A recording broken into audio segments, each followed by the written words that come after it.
131 મોક્ષમાળા શિક્ષા પાઠ 105 વિવિધ પ્રશ્નો ભાગ 4. પરમ કૃપાળુ દેવે પહેલાના 3 પાઠમાં 23 પ્રશ્નો પૂછીને એના જવાબ આપ્યા. હવે 24મો પ્રશ્ન. તેમાં કૃપાળદેવ પૂછે છે, આવું જૈન દર્શન જ્યારે સર્વોત્તમ છે ત્યારે સર્વ આત્માઓ એના બોધને કામ પામતા નથી? આવા પ્રશ્નો દરેકને મનમાં ઉઠે એના પહેલાં જ પરમ કૃપાળદેવે આવા પ્રશ્નો ઊભા કરી અને એનું સમાધાન કરી લે છે. કેમ કે હવે આજે સમાધાન કરવું તો કોણ કરે? એટલા માટે પરમ કૃપાળદેવે જાતે જ આવા પ્રશ્નો ઊભા કર્યા કે આવું જૈન દર્શન જ્યારે સર્વથી શ્રેષ્ઠ છે ત્યારે સર્વ આત્માઓ એ વિતરાગના કહેલા બોધને જ કેમ માનતા નથી? બીજા ધર્મોને કેમ માને? પ્રશ્ન, આવું જૈન દર્શન જ્યારે સર્વોત્તમ છે ત્યારે સર્વ આત્માઓ એના બોધને કામ માનતા નથી? ઉત્તર, કર્મની બાહુલ્યતાથી, મિથ્યાત્વના જામેલા દળિયાથી અને સત્સંગના અભાવથી. શા માટે બધા આત્માઓ આવા પવિત્ર વિતરાગ દર્શનને કેમ નથી માનતા? ઉત્તરમાં કહ્યું, કર્મની બાહુલ્યતાથી. એ ભારે કર્મી જીવો છે. આ હિન્દ પુણ્ય જીવો આ ભરત ક્ષેત્ર ઘેરી લીધું છે. એટલે ભારે કર્મી હોય તે ખોટાને સાચું માને વિવેચનમાં કહે છે બ્રહ્મચારીજી. ભારે કર્મી હોય તે ખોટાને સાચું માને અને સાચાને ખોટું માને એ રૂપ મિથ્યાત્વના દળિયા પડ ઉપર પડ જામી જવાથી તે સત્ય વસ્તુ ન સ્વીકારી શકે. એવા ભારે કર્મી જીવો છે કે જેને સત મળતું હોય છતાં પણ ન સ્વીકારે અને ખોટાને જ પકડે. એને સાચું તે તો ખોટું લાગે અને ખોટું હોય તે સારું લાગે. જેમ કે કૃપાલદેવ કહ્યું, પ્રત્યેક સદગુરુ યોગમાં વર્તે દ્રષ્ટિ વિમુખ, અસદગુરુને દ્રઢ કરે નિજ માનાર્થે મુખ્ય. પોતાના માન મોટાઈ માટે અસદગુરુ એને માન આપે, બોલાવે, આગળ બેસાડે એટલે એ સારું લાગે. જ્યારે સાચા જ્ઞાની પુરુષો તો કોઈને માન આપીને પાડે નહીં, એને પડતી થાય. એટલે બધા પ્રત્યે જેને સમદ્રષ્ટિ છે. આવા પણ અજ્ઞાનીઓને એ ગમે નહીં. જ્યારે કુગુરો તો માન મોટાઈ આપે એ અજ્ઞાનીઓને ગમે. એટલે એને બહુ ભારે કર્મી હોવાથી જેને આવું ખોટું હોય તે સાચું લાગે ને સાચું હોય તે ખરું લાગે.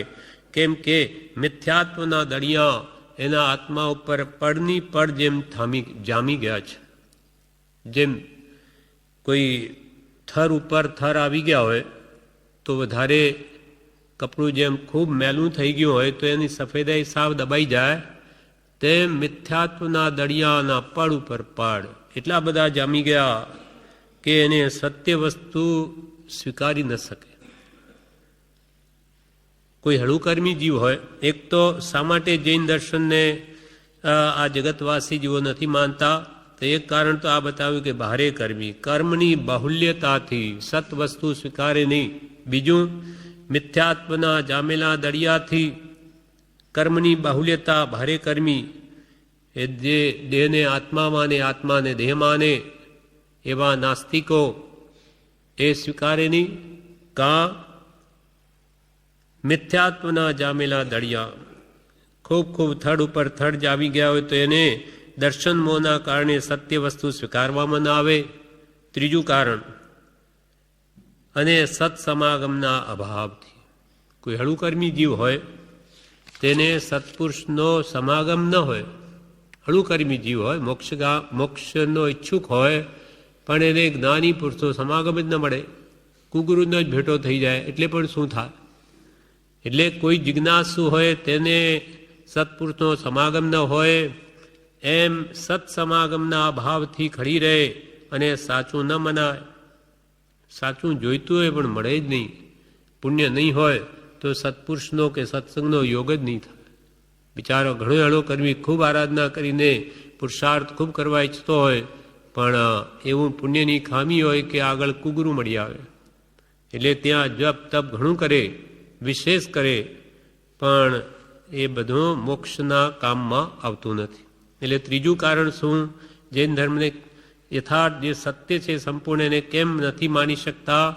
તો કે કુગુરુનો સમાગમ હોય, એટલે જિજ્ઞાસુ હોય તેને પણ સમાગમ ન હોય, અને સત્સમાગમના અભાવથી તે મિથ્યા માર્ગમાં જ ખડી રહે, સાચું ન મનાય.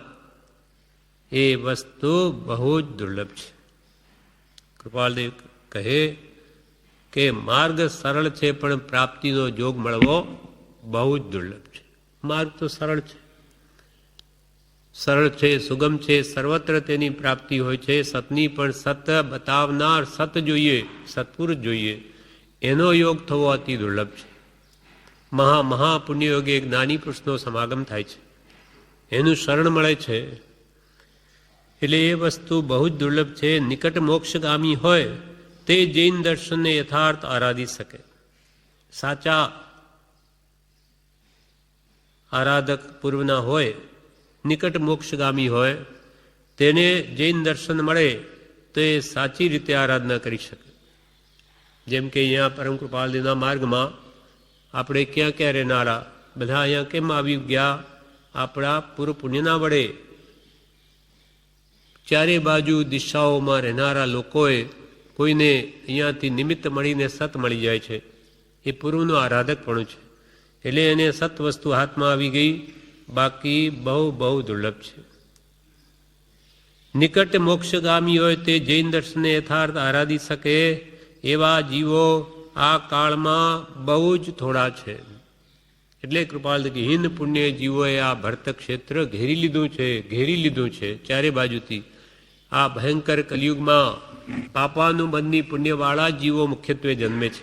પુણ્યાનુબંધી પુણ્યવાળા બહુ જ ઓછા હોય.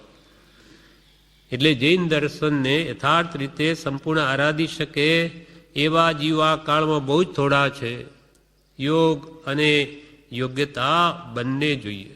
બ્રહ્મચારીજી કહે સત્પુરુષનો યોગ પણ જોઈએ અને સાથે એની આજ્ઞા ઉપાસવાની તૈયારી પણ જોઈએ, યોગ્યતા પણ જોઈએ. એટલે યોગ અને યોગ્યતા બંને જોઈએ. જેમ કે પ્રભુશ્રીજી બ્રહ્મચારીજી એમને કૃપાળુનો યોગ મળ્યો, જેવી યોગ્યતા હતી, સત જોઈતું હતું, એની ખૂબ જિજ્ઞાસા હતી, તો કૃપાળે મળ્યા કે પોતાનું કામ કાઢી લીધું. સૌભાગભાઈ, અંબાલાલભાઈ, જુઠાભાઈ પૂર્વના આરાધક યોગ્ય પુરુષો, એવી યોગ્યતાવાળાઓને યોગ મળી ગયો એટલે કામ થઈ ગયું. જેમ ભૂખ લાગી હોય અને એને સૂકો રોટલો મળે તો મીઠો લાગે, પણ પેટ ભરેલું હોય એને 5 પકવાન પણ રૂચે નહીં, કેમ કે જગ્યા નથી. એમ પહેલાં તો સતની ભૂખ જેને છે એને સત્પુરુષ મળે તો કામ થાય. એટલે કૃપાલદેવ પ્રશ્ન કર્યો, આવું જૈન દર્શન જ્યારે સર્વોત્તમ છે ત્યારે સર્વ આત્માઓ એના બોધને કામ માનતા નથી. ઉત્તર, કર્મની બાહુલ્યતાથી, મિથ્યાત્વના જામેલા દળિયાથી અને સત સમાગમના અભાવથી. હવે આગળ બીજો પ્રશ્ન 25મો પ્રશ્ન. તેમાં કહ્યું, જૈન મુનિઓના મુખ્ય આચાર શા છે? વિતરાગ દર્શનમાં ભગવાનની આજ્ઞા આરાધનાર જૈન મુનિઓના આચાર કયા કયા છે? ઉત્તર, 5 મહાવ્રત, 10 વિધિ યતિ ધર્મ, 17 વિધિ સંયમ, 10 વિધિ વૈયાવૃત્ય, 9 વિધિ બ્રહ્મચર્ય, 12 પ્રકારના તપ, ક્રોધાદિક 4 પ્રકારના કષાયનો નિગ્રહ, વિશેષમાં જ્ઞાન, દર્શન, ચારિત્રનું આરાધન ઇત્યાદિ અનેક છે. આ જૈન મુનિઓના આચાર. વિવેચનમાં કે છે જૈન મુનિઓના આચાર 70 બતાવ્યા છે. તે ચરણ 70 કહેવાય છે. કરણ 70 ને ચરણ 70. ચરણ 70માં ચારિત્રની વાતો આવે, 70 એના આચારના ભાગ છે, ભેદ છે. તે આમ તો વિશેષ પેટાભેદ ઘણા છે, પણ આમાં 70 ભેદ બતાવ્યા. ચરણ 70ના 70 બોલા પ્રમાણે જે કૃપાલદેવે કહ્યા એ જ 5 મહાવ્રત, એટલે અહિંસા, સત્ય, ચોરી, બ્રહ્મચર્ય ને પરિગ્રહ. 5 મહાવ્રત મુનિના આચાર મુખ્ય, પછી 10 યતિ ધર્મ, યતિ એટલે મુનિ, એટલે ઉત્તમ, ક્ષમા, આર્દવ, માર્દવ, સત્ય, સો, સંયમ, તપ, ત્યાગ, અકિંચન, બ્રહ્મચર્ય, આ 10 યતિ ધર્મ. 10 ને 5 15 થયા. પછી 17 પ્રકારે સંયમ પાળવો મુનિઓને, તે 5 મહાભારત, 5 સમિતિ, 3 ગુપ્તી અને 8 અને 4 કષાયનો નિગ્રહ, ક્રોધ, માન, માયલો, આ અને 5 સમિતિ, ઈર્યા સમિતિ, ભાષા સમિતિ, યેષ્ણા સમિતિ, આદાન, ભંડભત અને પારિષ્ઠાપનિકા સમિતિ, મન ગુપ્તી, વચન ગુપ્તી, 3 ગુપ્તી, આ 5 સમિતિને 3 ગુપ્તી, અષ્ટ પ્રવચન માતા પણ મુનિનો ધર્મ છે, મુનિના આચાર છે. એટલે 5 મહાભારત, 5 સમિતિ, 3 ગુપ્તી ને 4 કસાયનો નિગ્રહ મળી 17 પ્રકારે સંયમ. એટલે કૃપાલ કે સપ્તદિશ વિધિ સંયમ. પછી 10 વિધિ વૈયાવ્રત, 10 પ્રકારે વૈયાવ્રત કરવી, મુનિઓની સેવા કરવી, તે પણ એમના ચારિત્રમાં આવે. તે આ પ્રમાણે: આચાર્ય, ઉપાધ્યાય, તપસ્વી, શેક્ષીય, ગ્લાન, ગણ, કુલ, સંઘ, સાધુ અને મનોજ્ઞ, આ 10 પ્રકારના સાધુઓની સેવા કરવી, તે પણ મુનિઓનો આચાર છે. મુનિઓની, આ બધા મુનિઓ જ છે, મુનિઓના પ્રકાર. પહેલો આચાર્ય ભગવાન, કે જે સમ્યક જ્ઞાન આદિ ગુણોના ધારક હોય તે આચાર્ય કહેવાય. જેમની પાસેથી મોક્ષ અને સ્વર્ગ પ્રાપ્ત કરાવનાર વ્રતધારી ને આચરણ કરીએ તે આચાર્ય. આચાર્ય સર્વના સકલ સંઘના ઉપરી હોય, એમની આજ્ઞાથી વ્રત લઈ અને મોક્ષની આરાધના કરવી. બીજું ઉપાધ્યાય, જેમની પાસે આગમનો અભ્યાસ કરીએ તે વ્રતશીલ અને શ્રુતના આધાર એવા ઉપાધ્યાય ભગવાન. ત્રીજા તપસ્વી, એટલે જ્ઞાની તો ખરા જ બધા, તો જ એમાં આવે આત્મજ્ઞાન યુક્ત. પછી અણસણાદી મહાતપ તપે છે તે તપસ્વી. ચોથા જે શ્રુત શીખવામાં તત્પર, નિરંતર વ્રતોની ભાવનામાં તત્પર હોય તે શેક્ષીય છે. મુનિઓના જ બધા પ્રકાર. એક તો આચાર્ય, ઉપાધ્યાય અને તપસ્વી, અને નિરંતર વ્રતની ભાવનાઓમાં રહીને નિરંતર સતશ્રુત ભણવામાં જ તત્પર હોય તે શેક્ષીય, એટલે શિક્ષા જ લેતા હોય. ચોથું રોગ આદિથી જેમનું શરીર દુઃખી હોય તે ગ્લાન. 5 આ બધાની સેવા કરવી, એમ મુનિઓનો ધર્મ. 5મું રોગ આદિ દુઃખી ગ્લાન. છઠ્ઠા છે ગણ, એટલે વૃદ્ધ મુનિઓની પરંપરામાં જે હોય તે ગણ કહેવાય. જે મુનિઓ વૃદ્ધ થઈ ગયા હોય તે ગણ કહેવાય. 7મું પોતાને દીક્ષા આપનાર આચાર્યના શિષ્ય હોય તે કુલ કહેવાય. આપણા ગુરુએ ફરી બીજાને દીક્ષા આપે તો એ સાધર્મી આપણા ભાઈઓ હોય, તેમ જે મુનિઓ બીજા હોય એમને ગણ કહેવાય ને એમને કુલ કહેવાય. દીક્ષા આપનાર આચાર્યના શિષ્ય હોય તે કુલ છે. 8મું 4 પ્રકારના મુનિવરોનો સમૂહ તે સંઘ છે. મુનિઓના પણ 4 ભેદ: ઋષિ, યતિ, મુનિ અને અણગા. એટલે એમાંય કંઈ ને કંઈ આચારમાં એકબીજાની તરતમતામાં ભેદ હોય છે, ખબર નથી.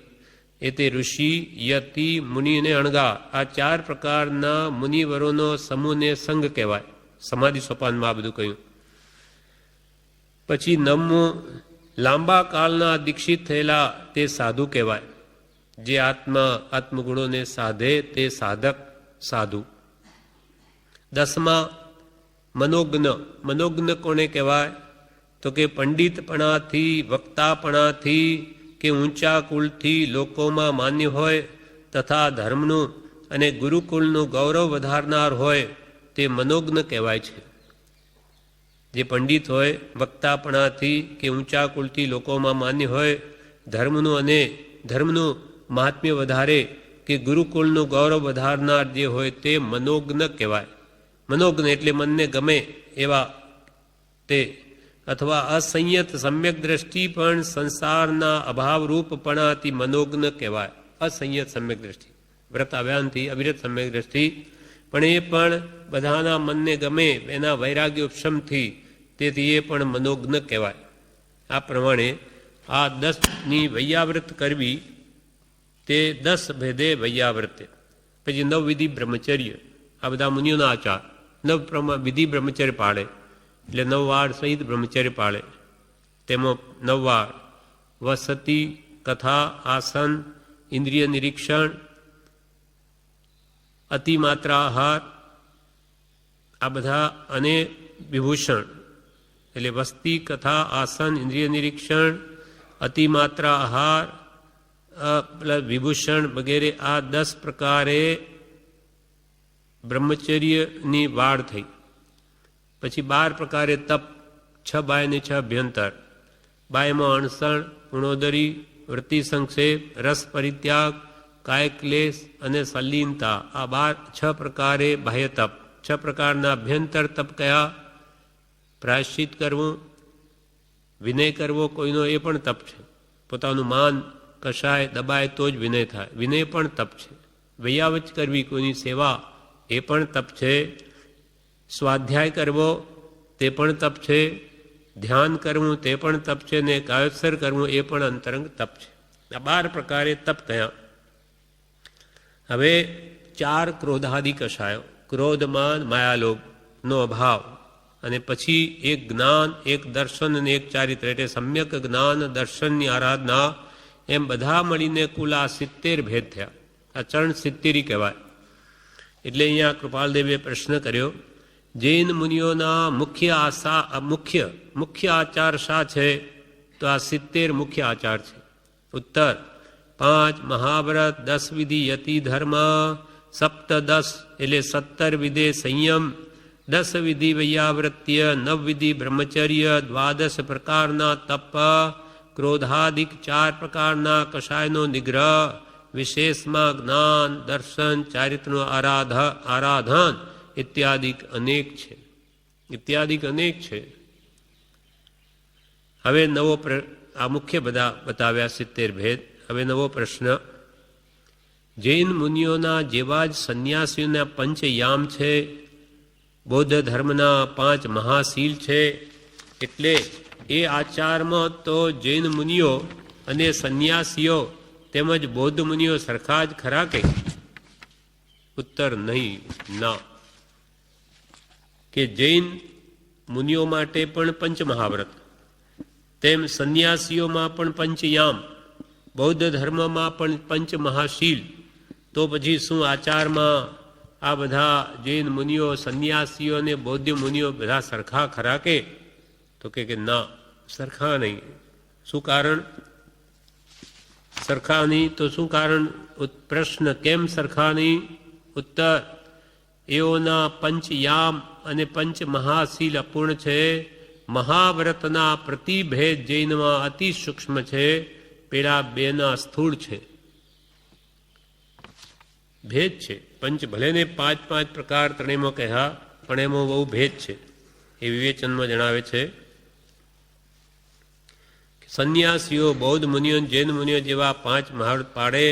તો કે ના, પંચયામ ને પંચ મહાશીલ છે તેને પાળવામાં ફેર છે, તેથી સરખા નથી. જૈનમાં જે 5 મહાવ્રત છે એ તો સૂક્ષ્મ ભેદે પાળે છે, જ્યારે બીજા બૌદ્ધ દર્શનમાં કે સંન્યાસીઓમાં એ તો બધા સ્થૂળ ભેદ છે. જૈનમાં 5 મહાવ્રતના પ્રતિભેદ એટલે ભેદના ભેદ અતિ સૂક્ષ્મ છે, પેલા 2ના તો સાવ સ્થૂળ છે. એ તો ઉપરની બધી દયા પાડે, અંતરંગ તો સમજ્યા જ નથી. જ્યારે ભગવાન મહાવીરના ઉપદેશમાં તો મન વચન કાયાથી પાળવા કહ્યું. જેમ કે એક શિષ્ય દીક્ષા લીધી તો કે આપણે કોઈનું બુરું કરવું નહીં, તો કે કાયાથી વચનથી ન કરવું, પણ મનથી તો કરી શકાય ને. કોઈએ મારું કે બગાડ્યું હોય તો મનથી એનું બુરું ચિંતવું તો કે ના, એ પણ ન કરા. મન તો પહેલા બધું આખો આચાર તો મન ઉપર છે. મન એવ મનુષ્યાણામ કારણ બંધ મોક્ષયો, એટલે મન તો પહેલા મૂકવું આચાર ધારણ કર્યા તો એમ 9 કોટી ભગવાન મહાવીરનો માર્ગ છે. મનથી કરું નહીં, કરાવું નહીં, કાયાથી કરું નહીં, કરાવું નહીં, વચનથી કરું નહીં, કરાવું નહીં, એમ ત્રિવિધે 9 કોટી શુદ્ધ ધર્મ ભગવાન વિતરાગનો છે. જ્યારે બીજા ધર્મો તો માત્ર ઉપર ઉપરની દયા, આ બટાકા કાંદા વગેરે ખાય, એમાં જે સૂક્ષ્મ આનંદ જીવો રહેલા એ તો એના ધ્યાનમાં જ નથી, એ લોકોનું જ્ઞાન જ નથી એટલું પહોંચ્યું, ક્યાંથી જાણે. એટલે કે એ દ્રષ્ટાંત આપી સમજાવવો જોઈએ કે ભાઈ કેવી રીતે એ લોકો સરખા નથી અથવા બરોબર પાળતા નથી. એટલે કૃપાલદેવે પ્રશ્ન કર્યો કે તમે કહ્યું કે જૈન ધર્મ અતિ સૂક્ષ્મ છે, તો સૂક્ષ્મતાને માટે દ્રષ્ટાંત આપવો જોઈએ. ઉત્તર, કૃપાલદેવ કે ઉત્તર, દ્રષ્ટાંત દેખીતું જ છે. પંચયામીઓ કંદમૂલાદિક અભક્ષ્ય ખાય છે, સુખશૈયામાં પોઢે છે, વિવિધ જાતના વાહનો અને પુષ્પોનો ભોગ લે છે, કેવળ શીતળ જળથી વ્યવહાર કરે છે, રાત્રિએ ભોજન લે છે, એમાં થતો અસંખ્યાતા જંતુનો વિનાશ, બ્રહ્મચર્યનો ભંગ, એની સૂક્ષ્મતા તેઓના જાણવામાં નથી. તેમજ માંસાદિક અભક્ષ્ય અને સુખશીલિયા સાધનોથી બૌદ્ધ મુનિઓ યુક્ત છે. જૈન મુનિઓ તો કેવળ એથી વિરક્ત જ છે. કે દૃષ્ટાંત આપો, વિતરાગ માર્ગ સૂક્ષ્મ કેમ છે? તો દૃષ્ટાંતમાં કહ્યું કે પંચયામીઓ, પંચયામને માનવાવાળા સંન્યાસીઓ એ પંચયામને ધારણ કરવા છતાં કંદમૂલાદિ અભક્ષ્ય ખાય છે અને રાત્રે પણ ભોજન કરે છે, શીતળ જળ વાપરે છે અને વિવિધ જાતના વાહનો અને પુષ્પોનો પણ ઉપભોગ લે છે. એમ બધી જ જાતની બાહ્ય સુખ સામગ્રીનો ભોગ લઈને ઉપરથી કહેવાય સંન્યાસીઓ. અને આ રીતે રાત્રિ ભોજન, કાચું પાણી વગેરે વાપરવાથી સૂક્ષ્મ જંતુઓનો નાશ થાય અને બ્રહ્મચર્ય ભંગના કારણ પણ તેમને લક્ષ્યમાં આવતા નથી.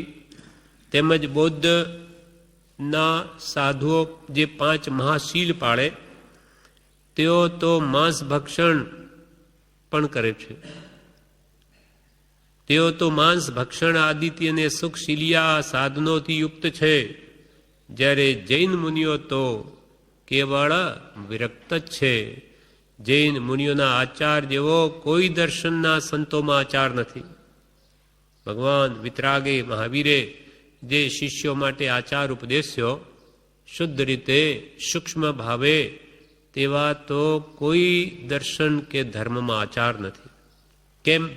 તો કે ક્યાં ક્યાં સૂક્ષ્મ જીવો રહેલા તે એ લોકોએ જાણ્યું જ નથી. એ તો કેવળ જ્ઞાનથી ભગવાને જાણ્યું, એટલે ઉપદેશ્યું કે અહીંયા આવવામાં બહુ સૂક્ષ્મ જીવો રહેલા. જેમ બહુ શું કહે કે આટલા બધા ઘઉં ખાઈને એક ઘઉંમાં એક જીવ મરે, એના કરતો એક હાથી માર્યો હોય તો કેટલા દિવસ ચાલે, કેટલા જણનું પેટ ભરાઈ જાય. પણ એ માંસમાં સમય સમયે અસંખ્યાત જીવોની ઉત્પત્તિ થાય છે એ એના ખ્યાલમાં જ નથી. આ એકેન્દ્રિય છે, જ્યારે પેલો પંચેન્દ્રિય પ્રાણી છે. જેમ જેમ ઇન્દ્રિયો વધારે તેની હિંસામાં વિશેષ પાપ છે, પણ અજ્ઞાનના કારણે એ એના ધ્યાનમાં જ આવતું નથી. એમ ભલેને 5 શીલ કહેવાતા હોય એમના, કે સંન્યાસીઓના પંચયામ કહેવાતા હોય, પણ એ વિતરાગના પંચ મહાવ્રતથી તો સાવ જુદા છે. એ તો નામ માત્ર છે. જ્યારે ભગવાન વિતરાગના પંચ મહાવ્રત એ તો મોક્ષ આપે એવા છે.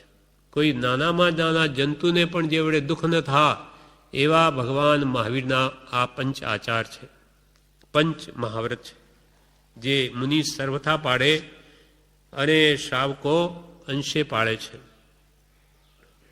આ પ્રમાણે આ પાઠ શિક્ષા પાઠ 105 પૂરો થયો. હવે કૃપાલદેવ શિક્ષા પાઠ 106 વિવિધ પ્રશ્નો ભાગ 5, એમાં હવે 29મો પ્રશ્ન ફરી કરે છે. વેદ અને જૈન દર્શનને પ્રતિપક્ષતા ખરી કે?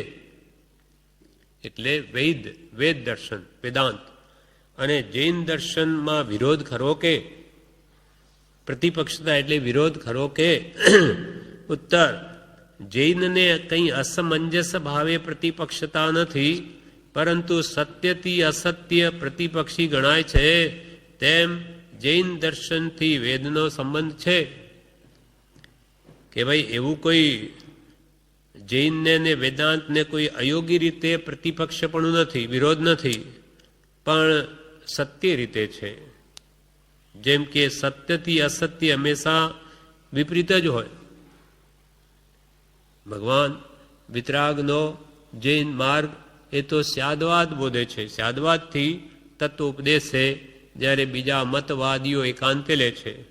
એટલે એકાંતની અપેક્ષાએ સ્યાદવાદ જુદું પડે. તેથી સત્યથી અસત્ય પ્રતિપક્ષી ગણાય. કેમ કે એ તો બધી વાત સ્વીકારે. જૈન દર્શન સ્યાદવાદથી કોઈ અપેક્ષાએ છે, કોઈ અપેક્ષાએ નથી.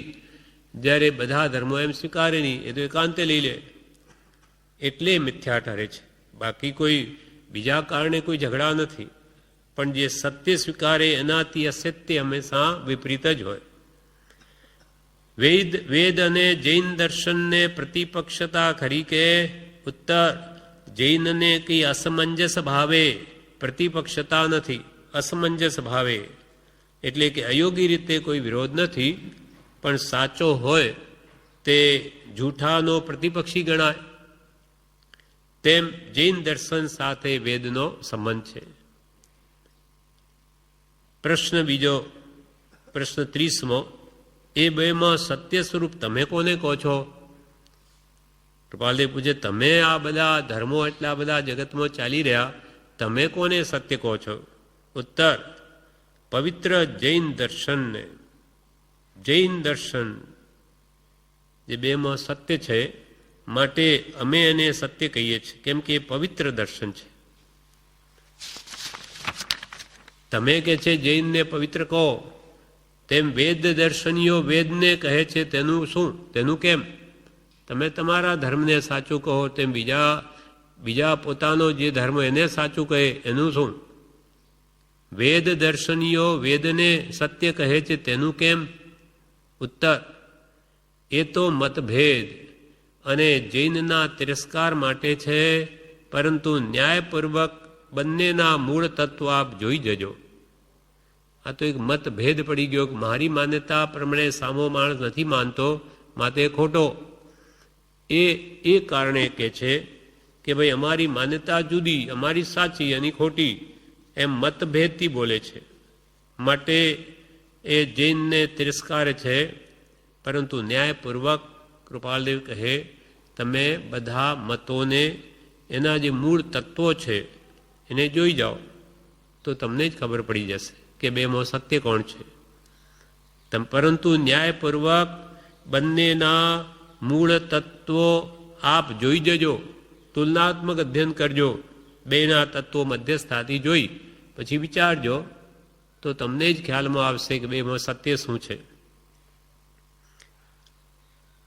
વેદાંતી અને જે વેદાંતીઓ જૈનને અસત્ય કહે, એનું એક કારણ એ પણ છે કે જૈન સંબંધી તેમને અજ્ઞાનતા છે.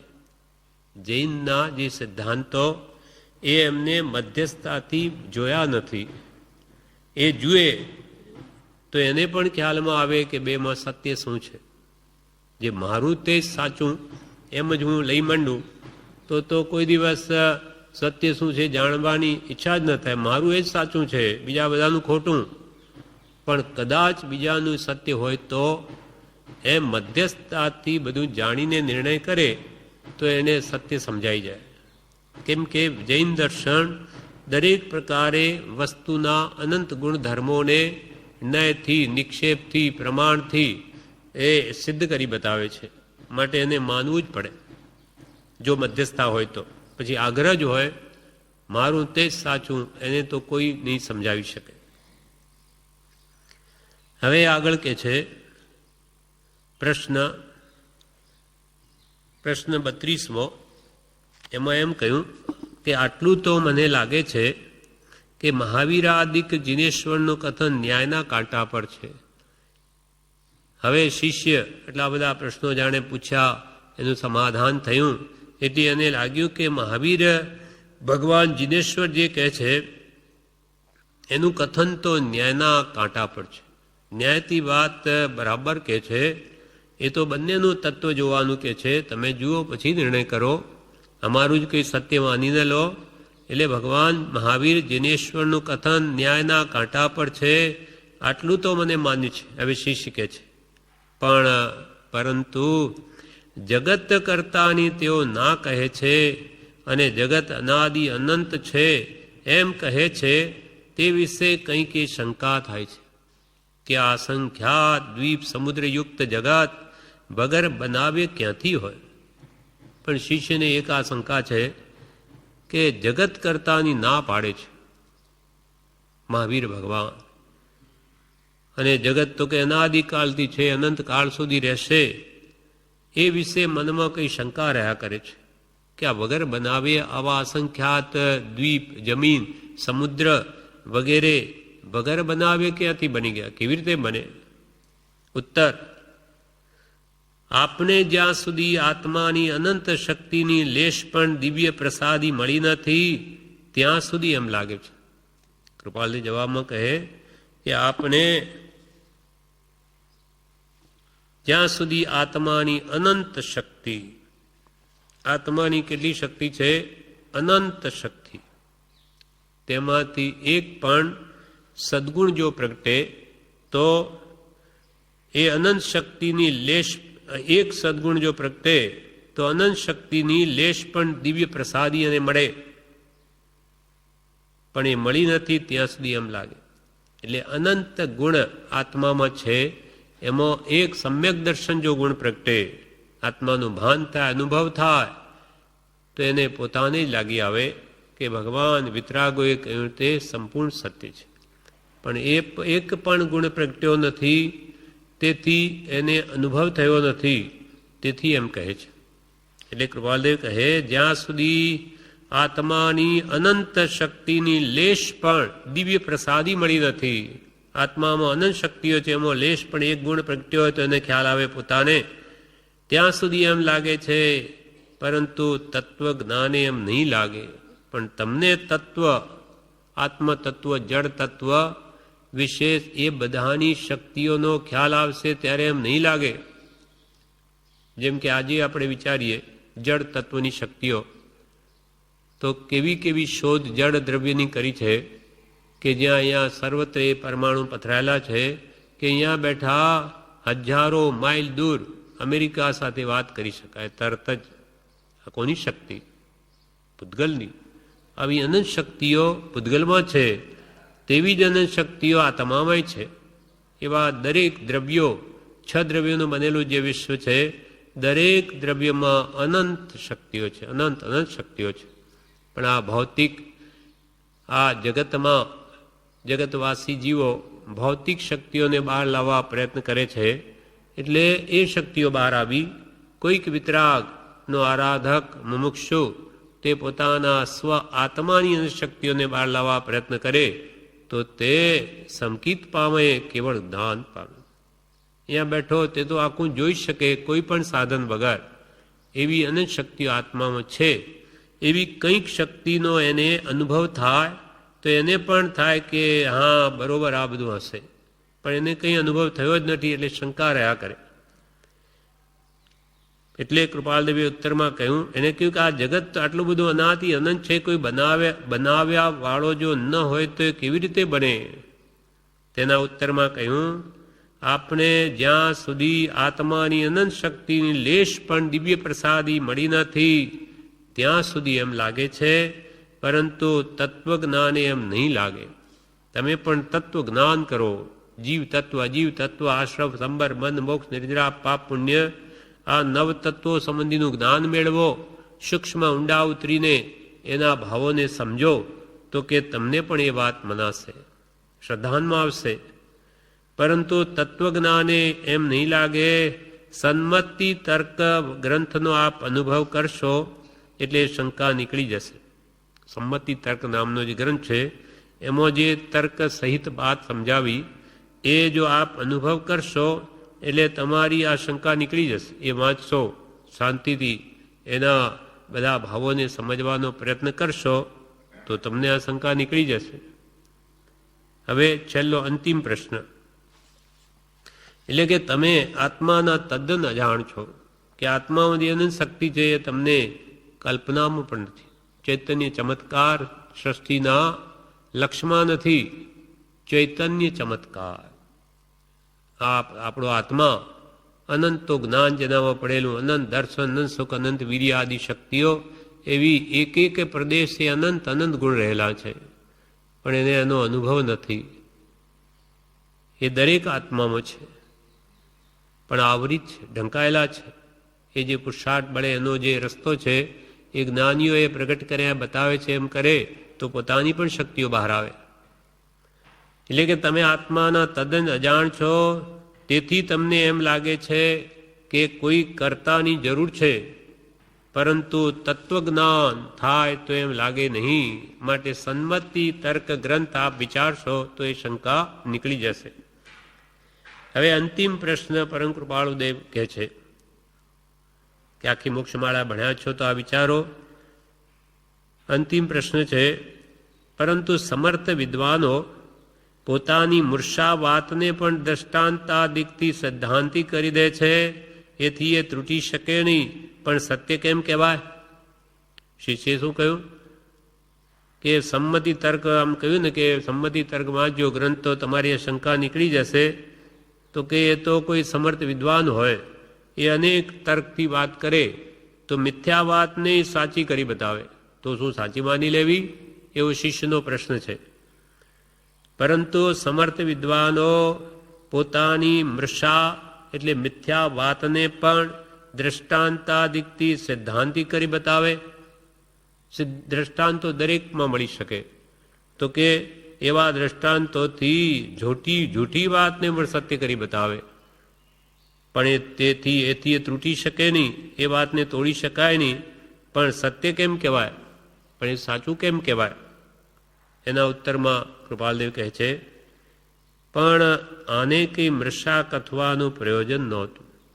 ભગવાન વિતરાગોને રાગ દ્વેષ અજ્ઞાનથી સર્વથા મુકાઈ ગયા, જેનું મોહનીય કર્મ સર્વથા નાશ પામ્યું.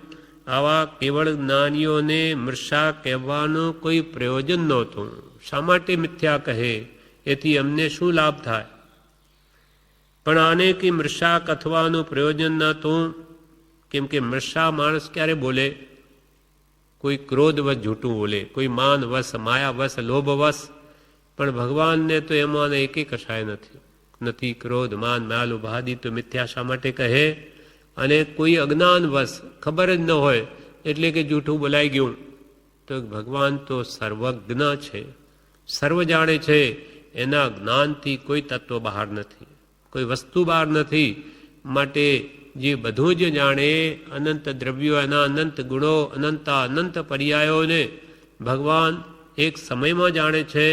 તો એ શા માટે મિથ્યા કહે? આવા પવિત્ર પુરુષોને મિથ્યા કહેવાનું પ્રયોજન શું? આને કંઈ મૃષા કથવાનું પ્રયોજન નહોતું. અને પલભર એમ માનો, કૃપાલ કે થોડી વાર માટે એમ માની લો,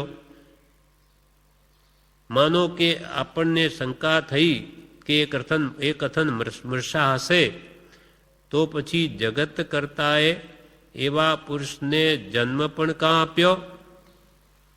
નામ બોળક પુત્રને જન્મ આપવાનું શું પ્રયોજન હતું? થોડી વાર માટે કે માનો કે આ ભગવાન મહાવીરે વિતરાગ પુરુષોએ જૂઠું કહી દીધું, તો પછી જેને આખું વિશ્વ બનાવ્યું, તમે કહો છો કે જગત બનાવ્યા વગર બને નહીં, તો જે ઈશ્વરે આ જગત બનાવ્યું તે ઈશ્વરે આવા મહાવીરને જન્મ કેમ આપ્યો? નામ બોળક પુત્ર, કે મને જન્મ આપનાર પિતા છે જ નહીં, તમે એવાને જન્મ કેમ આપ્યો? નામ બોળક પુત્રને જન્મ આપવા શું પ્રયોજન હતું? કે મને જે ઉખેડીને ફેંકી દે તો એવા પુત્રને જન્મ આપવાનું શું પ્રયોજન? એક નહીં, એવા અનંતા તીર્થંકરો પૂર્વે થઈ ગયા. એ બધાને ઈશ્વરે જન્મ આપવાનું શું પ્રયોજન? પોતાના પગ પર જ કુહાડો મારવાની જરૂર શી હતી? તેમ વળી એ સત્પુરુષો સર્વજ્ઞ હતા. જગત કરતા સિદ્ધ હોત તો એમ કહેવાથી તેઓને કંઈ હાનિ નહોતી. જો આ જગત એટલે વિશ્વ ના બનાવનાર ઈશ્વર હોત તો એ ભગવાન વિતરાગોને તેમ કહેવામાં કોઈ નુકસાન નહોતું. અને જગત કરતા નથી એમ કહેવાથી કંઈ વિતરાગોને કંઈ લાભ થતો નથી. અને નથી તો નથી કહ્યું, છે તો છે, જેમ છે તેમ કહ્યું. વિવેચનમાં કહે છે કે બહુ બુદ્ધિશાળી હોય તે ખોટી વાતને પણ દ્રષ્ટાંત આદિથી સાચી ઠરાવે, પરંતુ ખોટાને સાચું કેમ કહેવાય? કોઈ બહુ બુદ્ધિશાળી વિદ્વાનો ગમે તેમ કહેતા હોય પણ એમને કંઈ સ્વાર્થ નહોતો. પણ ભગવાન તીર્થંકરોને કોઈ સ્વાર્થ નહોતો કે મૃષા કહે પલભર એમ માનો કે જગત કરતા ઈશ્વર છે, તો તેણે જગત કરતાનો જ નિષેધ કરનાર એવા મહાવીર જેવા નામ બોળક પુત્રને જન્મ કેમ આપ્યો? જગત કરતા હોત તો સર્વજ્ઞ ભગવાન તેમ કહેત, પણ તેમ નથી. જગત અનાદિ અનંત છે, તે જેમ છે તેમ કેવળ જ્ઞાનથી જાણીને ભગવાને કહ્યું છે. જેમ વિશ્વનું સ્વરૂપ છે તેમ ભગવાને જ્ઞાન વડે જોયું અને જેવું જોયું તેવું જ કહ્યું. એમને કોઈ મૃષા કહેવાનું પ્રયોજન જ નથી. દ્રવ્ય ગુણ પર્યવત દ્રવ્યમ, દરેક દ્રવ્યો ગુણ ને પર્યાયથી યુક્ત છે. એટલે જેવા ગુણ જે દ્રવ્યમાં જોયા, જે પર્યાય અવસ્થાઓ જોઈ તે બધી ભગવાને વર્ણવી. માટે ભગવાને જે કહ્યું તે સત્ય માનવું. વિતરાગ સર્વજ્ઞ દર્શન તે કેવળી પ્રરૂપિત ધર્મ છે. કેવળ જ્ઞાનથી જગતનું વિશ્વનું સર્વ સંપૂર્ણ સ્વરૂપ જાણી અને ભગવાને નિરૂપણ કર્યું છે. માટે આમાં કોઈ કાળે મિથ્યાપણું હોઈ શકે જ નહીં. માટે આપણે દ્રઢપણે સાચા દેવ અરિહંત, સાચા ગુરુ નિર્ગ્રંથ અને સાચો ધર્મ કેવલી પ્રરૂપિત તે માન્ય કરવો, તેની શ્રદ્ધામાં વ્યવહાર સમકિત રહેલું છે. આ પ્રમાણે તત્વાબોધ તોના 17 પાઠો તો પહેલાં પૂરા થયા.